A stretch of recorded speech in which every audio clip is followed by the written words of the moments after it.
Good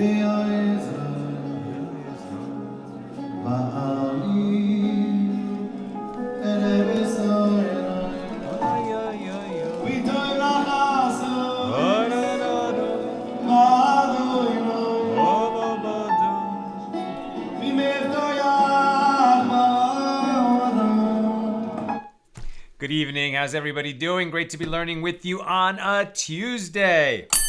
Let's light up the darkness.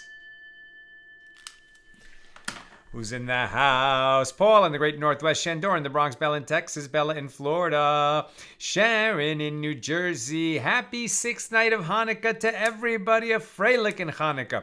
Stephen in New Hampshire, Guy in Ohio, Paula in Chicago, Joe in the Inland Empire, Ella says shalom, Aoife in Florida, Marjorie. What a daf we have today. Amen. Also, I really appreciated your podcast. Oh yes, thank you, Marjorie. We put it in today's email that just went out. Excuse me. We released the most recent Accidental Talmudist podcast.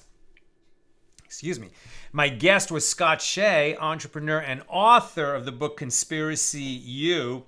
You definitely want to see it. It's about how did anti-Semitism become so prevalent and I'm not going to say accepted. I don't think it's accepted by the general population of the universities, but it's coddled by the administration at so many of these places. How did that happen? How did that happen and what can we do about it? Scott wrote the book Conspiracy U using his alma mater Northwestern as a case study. How did this happen? You want to see that. You can go to our site, accidentaltalmudist.org, and there's links there. You can listen to it wherever podcasts are available. Tonight's episode of AT Daily, sponsored by our good friend Zipporah Bank. And she is sponsoring Lilui Nishmas for the elevation of the soul of Rabbi Reuven Yisrael Katz Ben Avraham David. That's Zipporah's grandfather, and it's really incredible story. It's a long story. We'll tell it another time. And I think it's written up on our website, Rabbi Kott, K-O-T-T. Amazing story. How many Jews he helped save to get them out of, I think it was Poland, out of Warsaw, and to the Holy Land before the war with the Holocaust looming. And what happened to his daughter, who was Zipporah's mother, and how his merit saved her. Incredible story. So may the neshama have a great aliyah, and Zipporah, may you and Brian and all your beautiful family be showered in blessings, and we say amen. And thank you for enabling us to share more Torah with more people around the world. All right. Who said what a daf we have today? Marjorie. Yes, we do. Very interesting daf today. Okay, we picked this up near the top of page 40a here in Tractate Bava, Kamma, the 21st volume of the Talmud. We're continuing our discussion of Mishna number 4 here in chapter 4. And let me just mention, tomorrow's class will be an hour earlier than usual. 1 hour earlier than usual, 5 p.m. Pacific. The sages taught in a Baraisa, stewards are liable to pay from their superior quality property for damage caused by forewarned oxen under their custody, but they do not pay a ransom if the oxen killed a person. Right? So remember, what we're talking about is a steward. This is for an orphan, right? So an orphan is a minor who inherited his father's property, but is not yet a legally competent adult. So he's not going to be held liable for damage that, for example, the oxen among that property do. But the court needed to have a mechanism for rendering an ox forewarned if indeed it became a habitual gorer, so that if somebody was injured by such an ox, they could collect the full damages rather than the half. So they appointed a steward to receive the warning, and now the ox can be a muad, a forewarned ox. And when a muad ox gores someone, you're entitled to not only the full damages, but you have recourse to the owner's property. Whereas an innocuous ox, an ox without a history of goring, we only have the injured party only has recourse to the body of the belligerent ox itself. Now, what is this ransom, kofer? So the kofer, the ransom, is if an ox kills a person, then the Torah stipulates, the written Torah stipulates, that there's this kofer payment. And the sages disagree what is the nature of that payment. It's translated as ransom here. And the Art Scroll will just call it a kofer payment. And some say that it is a fine that is paid as part of the damages. And others say that what it really is an atonement for the owner of the ox, because it was his ox, it killed a person. You might have thought that the owner of such an ox would be liable to a death penalty. He's not. But still, it was his ox that killed a person. And so this payment is considered, at least by some of the sages, an atonement that enables him to, sort of move forward in his life. The payment is not usually atonement payments. When the temple was standing, where they would go to the temple treasury. They would be used to purchase a sin offering or a guilt offering. In this case, it goes to the family of the person who was killed by the ox, but it achieves an atonement for the owner of the goring ox. So, the sages taught in the Baraisa, stewards of orphans are liable to pay from their superior quality property, right? Not the orphans, the steward himself. But as we learned yesterday, but then when the orphan attains majority, you would have to pay the steward back from the estate. So stewards are liable to pay from their superior quality property for damage caused by a forewarned ox under their custody. But the steward does not pay a ransom if the ox killed a person. And the Gemara asks, who is the Tana, the rabbi of the Mishna, who taught that the purpose of the kofer, the ransom as translated here in the Koran, is atonement? How do we know that the kofer payment is for atonement, and that it is for the atonement of the owner of the ox, and that therefore a minor orphan's steward is exempt from liability to pay it? Why? Because orphans are not subject to the obligation of atonement, since they are not morally responsible. They are not adults, right? So they are therefore legally not liable. And Rav Chisda said it is Rabbi Yishmael, the son of Rabbi Yochanan ben Beroka.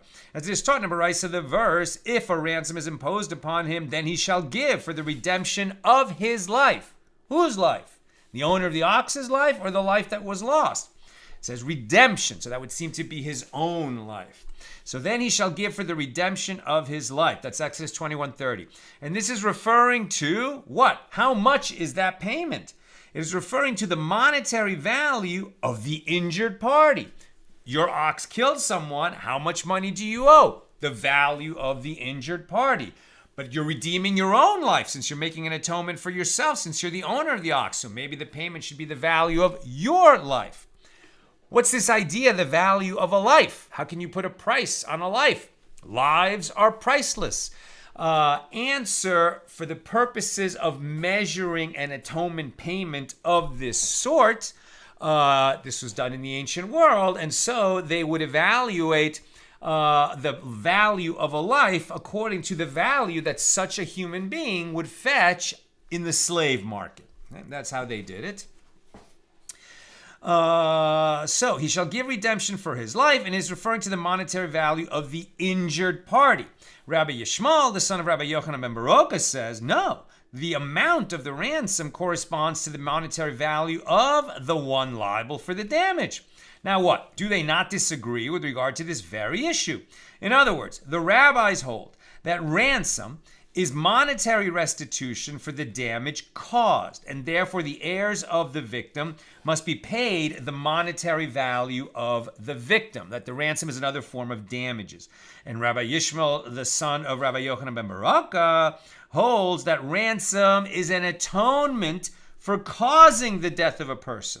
Accordingly, the amount of the ransom is the monetary value of the one who is liable, since, from the perspective of his moral responsibility for the incident, he deserves to pay with his life, Although the court does not impose capital punishment in such a case, his atonement is through payment of his own value, not the value of the one who was killed. Rav Papa said no. It is possible that according to everyone, ransom is atonement, and here they disagree with regard to this issue. The rabbis hold that we evaluate the amount that is appropriate for atonement according to the monetary value of the injured party, and Rabbi Yishmael, the son of Rabbi Yochanan ben Baraka, holds that we evaluate it according to the value of the one liable for the damage. But all agree that the purpose of the ransom is atonement of the owner of the ox. So the Gemara elaborates. What is the reasoning of the rabbis? The word imposing is stated in the later verse. If ransom is imposed upon him. And this same word imposing is stated in the earlier verse concerning a person who injures a pregnant woman, causing her to miscarry. He shall be punished as the husband of the woman shall impose upon him another kind of ransom. So the verbal analogy indicates comparison of two laws. Just as there, with regard to compensation for causing miscarriage, the evaluation is according to the monetary value of the injured party, i.e. the fetus, so too here the ransom is according to the value of the injured party. And Rabbi Yishmael, the son of Rabbi Yochanan ben Baraka, holds that it is written, and he shall give for the redemption of his life, indicating that the ransom is redemption of the life of the ox's owner, and its amount should accordingly be the owner's monetary value. And the rabbis would respond to this reasoning that indeed the phrase for the redemption of his life is written, indicating that the purpose of the ransom is redemption of his life. Nevertheless, when we evaluate the amount that he is liable to pay, we evaluate it according to the value of the injured party. Rava was praising Rav Acha bar Yaakov before Rav Nachman, saying that Rav Acha bar Yaakov is a great man. Rav Nachman said to him, when he comes to you, bring him to visit me. So when Rav Acha bar Yaakov eventually came to him, Rav Nachman said to him, ask me something. So Rav Acha bar Yaakov asked him, if an ox belongs to two partners and it kills a person, how do they pay the ransom? If this partner pays the ransom in full, and that partner also pays the ransom in full, it would seem incorrect, as the merciful one states that one ransom shall be paid, not two ransoms. If this partner pays half the ransom and that partner pays half the ransom, it would also seem incorrect, as the merciful one states that a full ransom shall be paid, but not half a ransom. So Rav Nachman was sitting and thinking, trying to figure out the answer to this question. And meanwhile, Rav Acha bar Yaakov asked him a second question. He said to him, we learn in the Mishna that the court repossesses property from those liable to pay their valuations who are delaying their payments. One who makes a pledge to make a payment based on his own valuation, to make a donation to the temple based on his own valuation as a human. But the court does not repossess property from those who are liable to bring sin offerings and guilt offerings, because those people are relied upon to bring their offerings without prodding, on their own initiative, as it is assumed that they want to atone for their transgressions. So in light of this Mishnah, what is the law with regard to those who are liable to pay a ransom? Should it be reasoned that since it is an atonement, it is similar to the cases of sin offering and guilt offering, which a person treats seriously, as it is in his interest to achieve atonement while still in this world, and therefore the court does not need to repossess their property?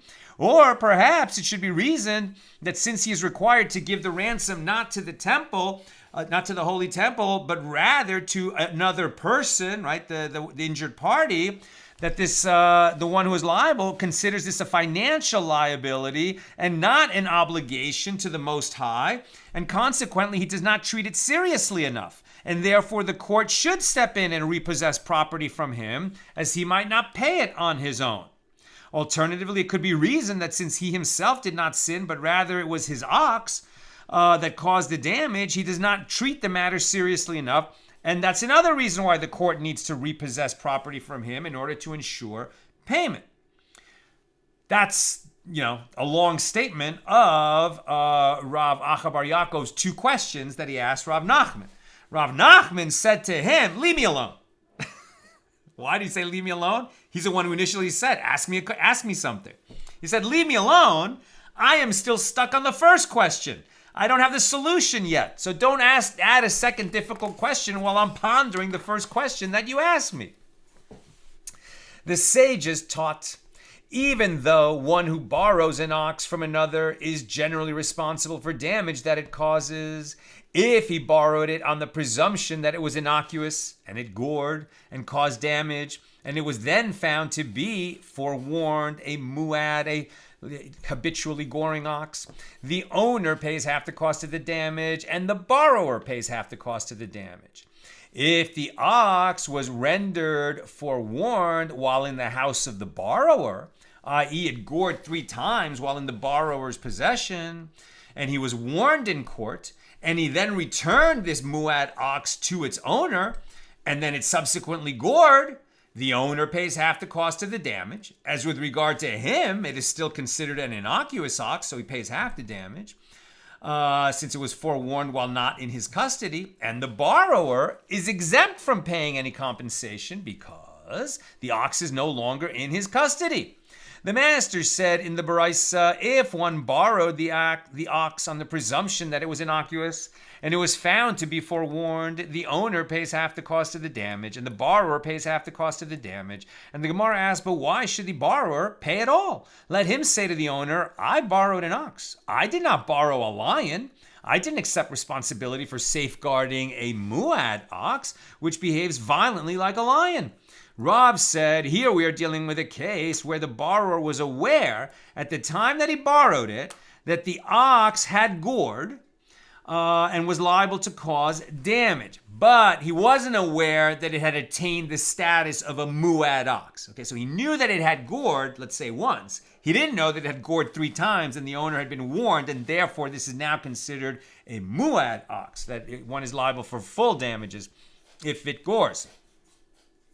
So the Gemara asks, but if that is the case, let him say to the owner, even though I knew that it was a goring ox, nevertheless I borrowed an innocuous ox, right? He thought it was still a tam, not a muad. I did not intend to borrow a muad, and thereby accept responsibility for safeguarding an ox for which one must pay the full cost of its damage. So the Gemara answers that the borrower is liable, because the owner can say to him, well, ultimately, even if it was innocuous, you would be required to pay half the damages. Therefore, now too, go pay half the damages, and I'll pay the other half. So the Gemara asks, but if that is the case, let the borrower say to the owner, if it was a tam, if it was innocuous, the damages would be paid from the proceeds of the sale of the body of the ox, not from my property.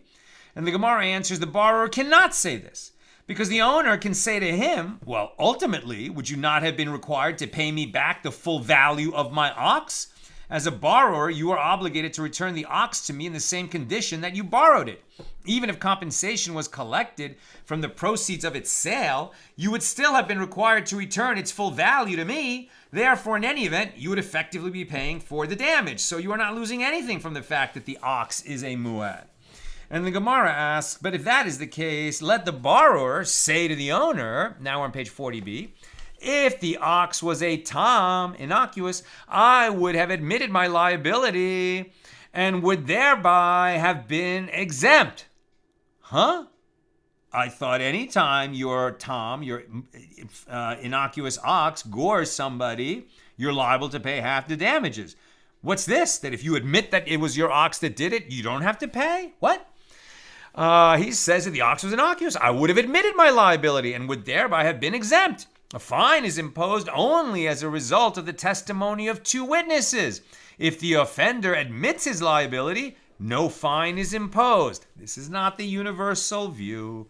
Therefore, since the liability to pay half the cost of the damage for the act of an innocuous ox is a fine, the borrower could have rendered himself exempt from liability through his admission. And even according to the one who says that payment of half the damage is considered monetary restitution, not a fine, and therefore his admission would not have rendered himself exempt from liability, still the borrower can say to him, if the ox was innocuous, I would have smuggled it out to the marsh so that the injured party would not find it in my possession. He would then be unable to collect damages from me. since he can collect payment only from the proceeds of the sale of the ox. By contrast, compensation for the damage caused by a forewarned ox can be collected from all of the owner's property, and the borrower had no way of rendering himself exempt from liability. Therefore, it is unclear why the borrower is liable to pay half the cost of the damage. And the Gemara answers, rather, here we are dealing with a case where the court seized the ox first, before the borrower had a chance to admit his liability or smuggle the ox to the marsh. Therefore, the borrower cannot claim he would have been able to render himself exempt from liability. And the Gemara asks, if so, why does the owner pay half the cost of the damage? Let him say to the borrower, you let my ox be seized by the court, with whom I cannot engage in litigation in an attempt to reach a compromise, because the court collects full payment, and you are responsible for this situation. Therefore, you should pay the entire amount. And the Gemara answers that the owner is liable to pay because the borrower can say to him, if I would have returned it to you, would the court not have taken it from you? And the Gemara asks, but if that is the case, let the owner say to him in response, if you had returned it to me, I would have smuggled it to the marsh, and the court would not have been able to seize it. And the Gemara answers, the owner cannot say this because the borrower can say to him, ultimately, would the injured party not then have received payment from your superior quality property, as the law in the case of a forewarned, a muad ox, where the compensation paid is not only from the proceeds of the sale of the belligerent ox. And the Gemara comments, this explanation works out well in a case where the owner has other property from which compensation can be collected besides the ox. But where he does not have other property, then what is there to say? In that case, the borrower has in fact caused him loss. And the Gemara answers, the reason the borrower is exempt is because he can say to the owner, just as I am indebted to you to return your ox, so too I am indebted to that injured party, to whom you owe compensation. And this is due to the ruling of Rabbi Nassan, as it is taught in a Baraisa that Rabbi Nassan says, from where is it derived that if one is owed 100 dinars by another person, and the other person, i.e. the debtor, is owed 100 dinars by another person, the court appropriates payment from that latter debtor and gives the money directly to the first creditor without going through the middleman, who is both the first debtor and the second creditor, as the verse states with regard to returning stolen property, and he gives it to the one with regard to whom he is guilty. Numbers 5:7, indicating that there is a situation where the liable party pays a third party to whom his creditor owes money in turn. It is stated at the end of the Baraisa cited earlier on page 40a, if the ox was rendered forewarned in the house of the borrower, and the borrower then returned it to the owner, and it subsequently gored, the owner pays half the cost of the damage, and the borrower is exempt from paying any compensation. And the Gemara asks, the last clause of that Baraisa indicates that a change of custody changes the status of the ox. This is what we mentioned yesterday. And Sharon added a note after class ended that yes, indeed, the behavior of an ox can change when it feels that it has a new owner. It knows that it has a new owner. And as it is treated, so it may act. I mean, I definitely, I saw a video, I don't know, a month ago, about a dog that had been, severely abused by some kind of horrible people that had it. And it was scared and angry, and, it would bite anything that came near it. And then there was this woman who's, just got the touch like a dog whisperer. She was just able to soothe that animal and show it that it could trust and love again. And it became a whole new animal, so it's not that surprising that a change of ownership could occasion a change in the behavior of an animal. And that maybe makes sense why we would take a muad ox and revert its status to a tam when there's an ownership change. So the Gemara asks, the last clause of that Baraisa indicates that a change of custody changes the status of the ox. If it was rendered forewarned while in the borrower's possession and was then returned to its owner, the owner pays only half the cost of the damage for any subsequent damage that it might cause, as it is no longer considered a muad. By contrast, the first clause of the same baraisa, which teaches that the ox retains its status as a muad even after being borrowed, indicates that a change of custody does not change the status of the ox. Now, what's interesting here is borrower and owner, right? That's not the same as owner sells to a new owner, so that's something to keep in mind. Rabbi Yochanan said this baraisa is disjointed. The Tana who taught this clause did not teach that clause. And Rabbah said, from the fact that the first clause follows the opinion that a change of custody does not change the status of the ox, it is inferred that the last clause also follows the opinion that a change of custody does not change its status. And this is the reason that in the last clause, the ox reverts to its status of innocuousness, of being a tom. It is because the owner can say to the borrower, it is not in your power to render my ox a muad, as I did not give it to you with that intention, and it was your negligence that caused the change in its status. Therefore, the owner is not liable to pay additional compensation that results from the status that the ox acquired while in the custody of the borrower. Rav Papa said, from the fact that the last clause follows the opinion that a change of custody changes the status of the ox, it is inferred that the first clause also follows the opinion that a change of custody changes its status. And this is the reason that in the first clause, the ox is considered forewarned, even when in the custody of the borrower. It is because wherever it goes, the name of its owner is upon it. Since it was rendered forewarned under its owner's custody, with whom it remains identified, it is not considered to have undergone a change of custody. New subject, back to our Mishnah. Ole.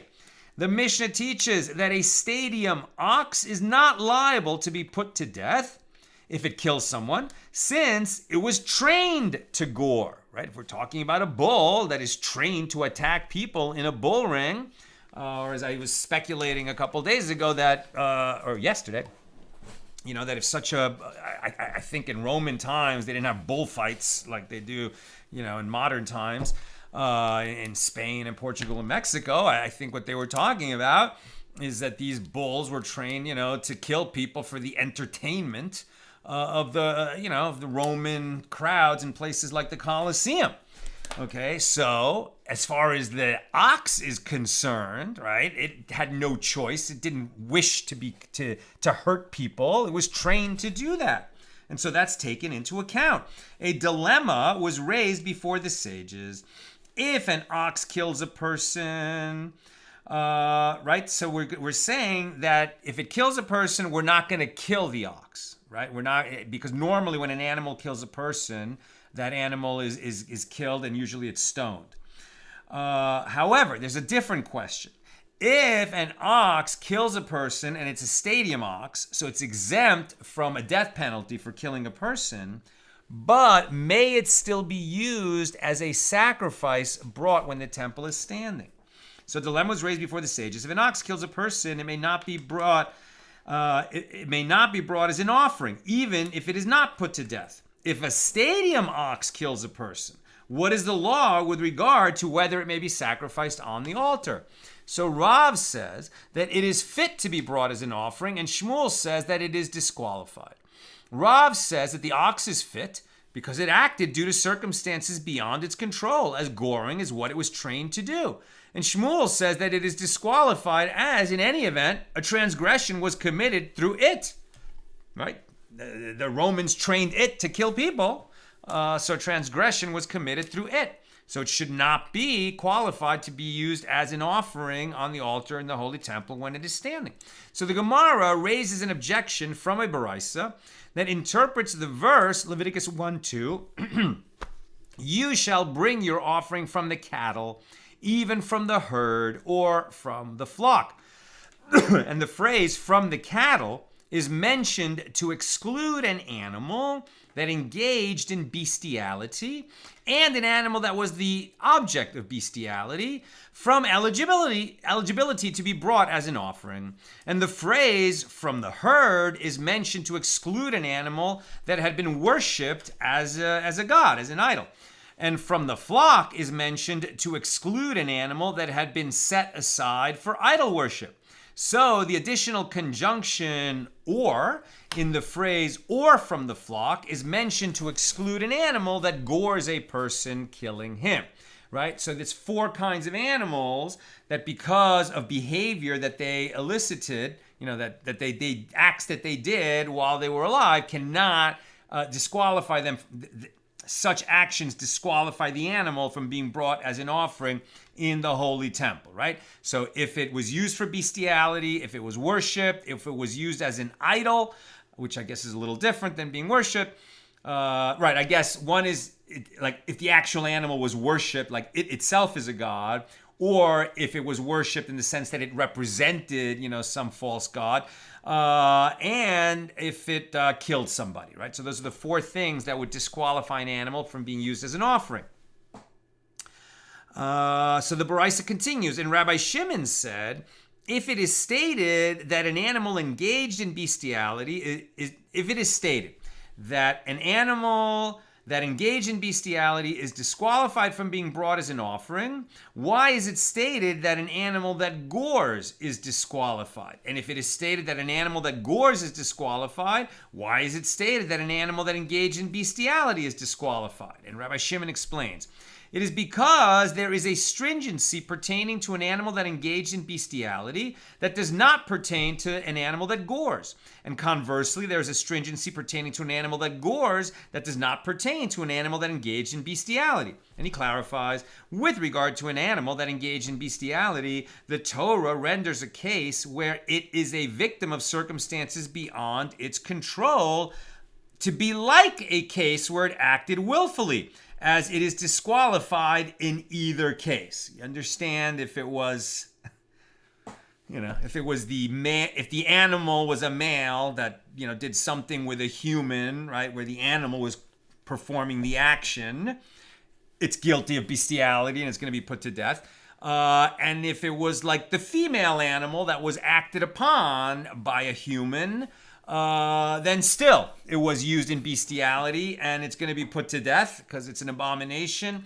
And so it doesn't matter, whether the animal was acting or acted upon. It still, was used in bestiality and is going to be put down. And certainly it's going to be disqualified from being, actually, I'm not even sure if it's put down if it engaged in bestiality. But for sure, it's disqualified from being offered as an offering in the Holy Temple. So that's a stringency with regard to animals used in bestiality. Where am I? By contrast, with regard to an animal that gores, the Torah does not render a case where it is a victim of circumstances beyond its control like a case where it acted willfully. Right? Because we see that an animal that gores and kills someone, its owner pays the ransom. Whereas the owner of an animal that I'm sorry.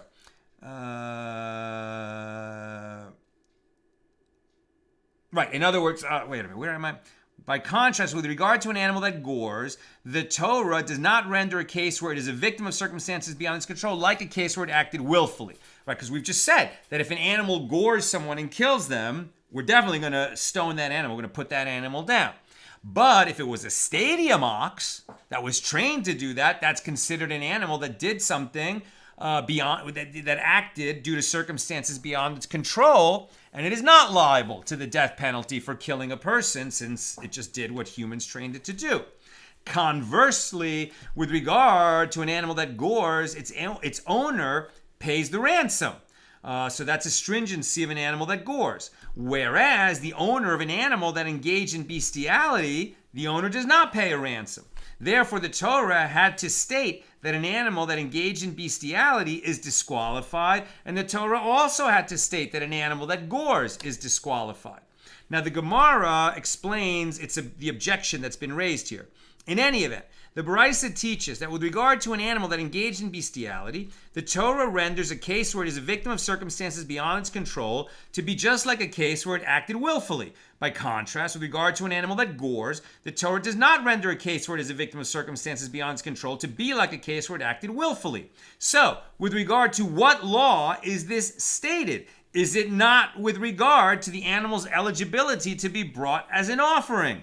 Accordingly, a stadium ox, which is considered a victim of circumstances beyond its control, is still fit to be brought as an offering, contrary to Shmuel's opinion. And the Gemara answers no.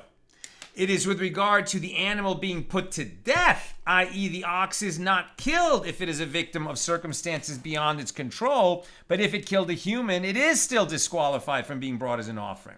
And so too, it is reasonable, as if you say that the ruling of the Baraisa is with regard to the animal's eligibility to be brought as an offering, how can the Baraisa state the following? By contrast, with regard to an animal that gores, the Torah does not render a case where it is a victim of circumstances beyond its control to be like a case where it acted willfully. Neither are circumstances beyond its control written in that context, nor is its willingness written. The issue is not mentioned in the Torah at all. Rather, is the ruling of the Baraisa not stated with regard to the animal being put to death, where this distinction is indicated in the Torah. The Mishna interprets the phrase, and if an ox gores, Exodus 21:28, as indicating that the ox is not put to death in a case where it is induced to gore, the stadium ox. Therefore, this distinction is mentioned in the Torah with regard to the animal being put to death. Accordingly, the Baraisa does not address the topic of dispute between Rav and Shmuel. The masters said in the same Baraisa with regard to an animal that gores, its owner pays the ransom, whereas the owner of an animal that engaged in bestiality does not pay a ransom. What are the circumstances under which the owner of an animal that engaged in bestiality is not liable to pay the ransom? If we say that it is when the animal engaged in bestiality with a woman and killed her in the process, what is the difference to me whether it killed her with its horn, and what is the difference to me whether it killed her through the act of bestiality? And rather, if the Baraisa is referring to a case where the animal engaged in bestiality with her, but it did not kill her, in that case, this law that he does not pay a ransom is simply due to the fact that it did not kill her. So paying ransom is irrelevant. It is not a feature associated with the laws of an animal that engaged in bestiality, right? It's not put down. So Abaye said, actually, it is referring to a case where the animal engaged in bestiality with her, but did not kill her. And it is still noteworthy that its owner is not liable to pay a ransom. Why? Because the woman was brought to court and they executed her for committing bestiality. So lest you say that the ox should be considered like one that killed her, as it was the reason for her execution, and therefore its owner should be liable to pay a ransom, the Baraisa teaches us that this is not the case. We're on page 41a. I'm almost done. Please get your questions and comments in. So Rava said, actually, it is a case where the animal engaged in bestiality with her and killed her in the process. And as for the difficulty you pose, what difference to me whether it killed her with its horns or whether through the act of bestiality? The answer is that in the case of an animal killing with its horn, its intention is to cause injury. Whereas in this case of killing through bestiality, its intention was to pleasure itself. So the Gemara asks, with regard to what other case would Abaye and Rava disagree? They disagree with regard to a case where an ox trampled a child with its foot and killed it in the courtyard of the injured party.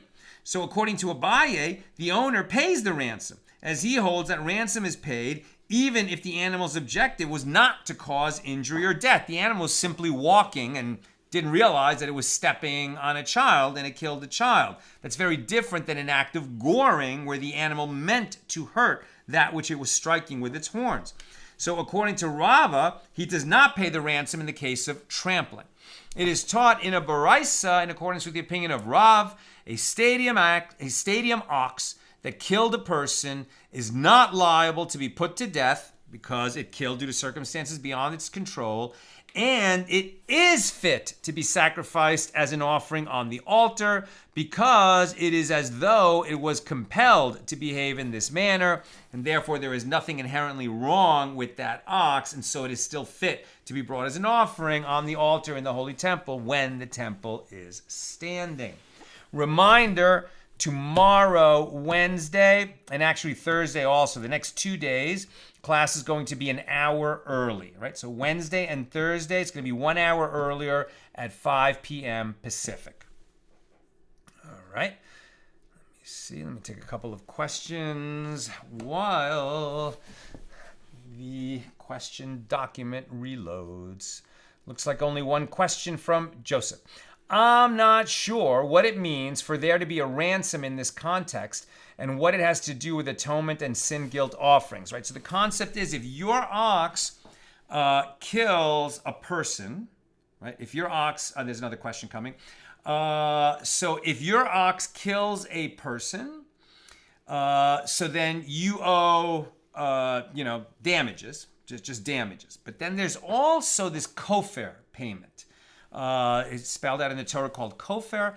And they say that the owner of the ox is liable to pay the family, the survivors of the person who was killed, this payment. And the sages disputed how much that payment is. Is it according to the valuation of the one who died, or is it according to the valuation of the owner of the ox? And it seems like it's actually the owner of the ox. And the reason is we're calling it a ransom, but that's just the translation. Its purpose is to achieve atonement. It's not because he's ransoming his own life is what's happening. That's why it's called a ransom. But the ransom has nothing to do with the victim that was killed. He's dead. It's not like he's a hostage. But the owner of the ox, because his ox killed a person, he bears moral responsibility, right? So it's something that he's carrying around in his life, and that's going to be, he's going to be held accountable. It's going to be weighed with his, among his transgressions and merits, as the heavenly tribunal is going to evaluate him, the next Rosh Hashanah and at the end of his life. Right? And so making this payment, which is actually given to the heirs, but its purpose, at least according to one of the views, is as an atonement for the transgression of, having an ox that killed someone. Maybe you weren't negligent at all. Maybe a tornado came and picked up your building. But nevertheless, it was your ox that ended up going out and killing someone, so you bear some responsibility until you make that payment. Ifa says, if an animal is raped by a human against its will, the animal victim is treated like a perpetrator. Unfair. Right, but I was wrong in the sense that it is put down. It's not. Right, so that was a mistake. It's not liable to the death penalty for participating in bestiality, but it is disqualified from being brought as an offering on the altar. It's you can think of it as having participated in that act is a permanent blemish on that animal. Some would say, well, okay, so now it's not going to be offered as an offering on the altar, might live longer. That's what I've got for us today. With God's help, we'll be together again tomorrow. Again, 1 hour earlier for the next 2 days, Wednesday and Thursday. Class 1 hour earlier, 5 p.m.